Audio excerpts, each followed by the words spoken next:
نعم. كنت في شنغهاي، كنت كثير كان تلج. احنا في الشتاء انت تلج. جيت السودان كده سخانة قوي، سخانة شديد. لا اول حد جودة خلاص فرق كبير شديد يا شتاء جدا. يعني شفت ناس طبعا اللون متغير شوية شديد ما شاء الله.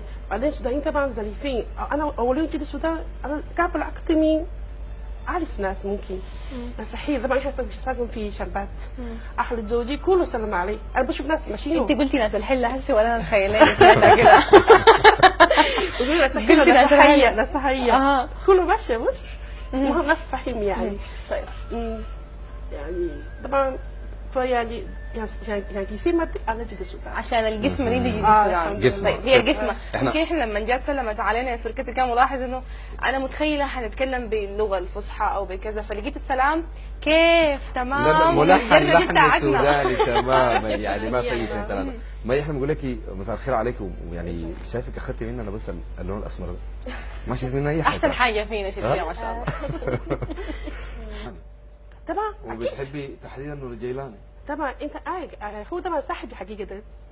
انا بعرف تقريبا من سنة 1990. عجباني يعني الذاكره بعد الرقميه 3 سنين طوال انت الجيلان انت راح تتزوج، اخونا بيتزوج جابوا علي جابونا فنان نور الجيلان. ايوه لما عندهم واحد صاحب واحد من شنبات ايضا في حديقة كان كده كان مكان هذا حق مدرسة زمان في حديقة عايز يعملوا مدرسة. كان في عملوا حفلة. وبعد ذاك انت يعني توالت المناسبات في الأسرة وبرضه الفنان كان. نعم أنا كل عند مناسبة بيجيبوا نوع جيراني. معروفة عن الحياة في شنغهاي. شنو من حاجاتنا السودانية بقيتي متعودة عليها؟ أكلاتنا السودانية زي ما تعلمت مي أكلكم فلازم انت تكوني بالمقابل في اكلات سودانيه اصبحتك تتقنيها ايضا يعني. انا باكل السوداني اكثر حاجه انا بحب قراصه، تعرف قراصه؟ طبعا كشماليين بلما او دقليه او ثاني في حاجه مهم تعرف الضلع حق حروف الضلع. لكن ما في بيت في بيت في مكان مناسبه تكون حلوه في مكان اليس او قلامه يعني اكل مع الناس يعني بيكون حلوين شديد. في بيت بلا ما حلو. دلع يعني تعرفي تعملي الضلع على الاكل ولا؟ طبعا اكيد. طيب باقي الخروف باقي حاجه الخروف دي كيف؟ انا بعمل كبده يعني باقي انا بعرف كبده تمام. بس الكبده؟ عملوا كبده بدواء تمام اصلي سوداني انا بتي. طيب تفاصيل الزواج السودانيه نفسها مختلفه على ما اعتقد. الحنه الجرتق الحياه دي بتمشي حاليا بتشوفيها ولا زمان كان من الاول انت في تفاصيل زواجك حصلت يعني؟ ده نحن طبعا متزوجه انا ما تزوجت طبعا عشان مختلف شويه.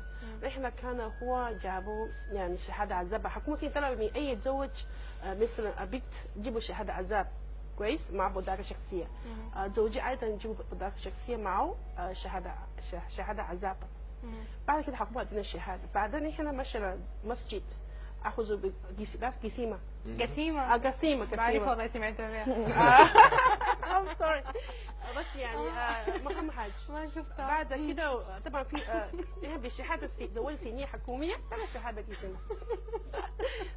بعدين عشان احنا اخذوا شهاده في الجامعه تعرف يا حاجه يعني عملوا اريس مع بعض في عملوا يزومها في مسجد جديدة في شنغهاي. وأيضا أنا وأمي كان يعني حملوا كل المصاريف أنا أتزوج. طبعا أنا وأمي ما أنا أمي جالية صح؟ وكده بابا ما جاب لي شيلة أنا زعلانة منها هسه. ما جاب لي شيلة. بس سودانية الشيلة. متابع هو عارف اللقاء ده متابعنا وبيحضر فينا حسونه وشو. بس بتكلم معاه. لازم نشوفه. في شيلة يعني ما شاء الله برضه عندها حساهي شديد يعني شيلة. ما في شيء طبعا لما إليس مع بعض بيكون شيرين مع بعض. طبعا أصير في الصين ما في شيلة؟ ما في شيلة ما في مهر طيب مال ما في؟ لا ما في. بس تاخذ البيت وتمشي؟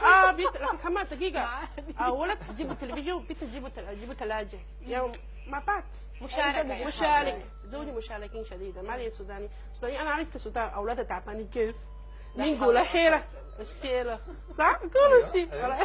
ظهر كمان. كنت في شنغهاي كنت كثير كان تلج. احنا في الشتاء انت تلج. جيت السودان كده سخانة قوي.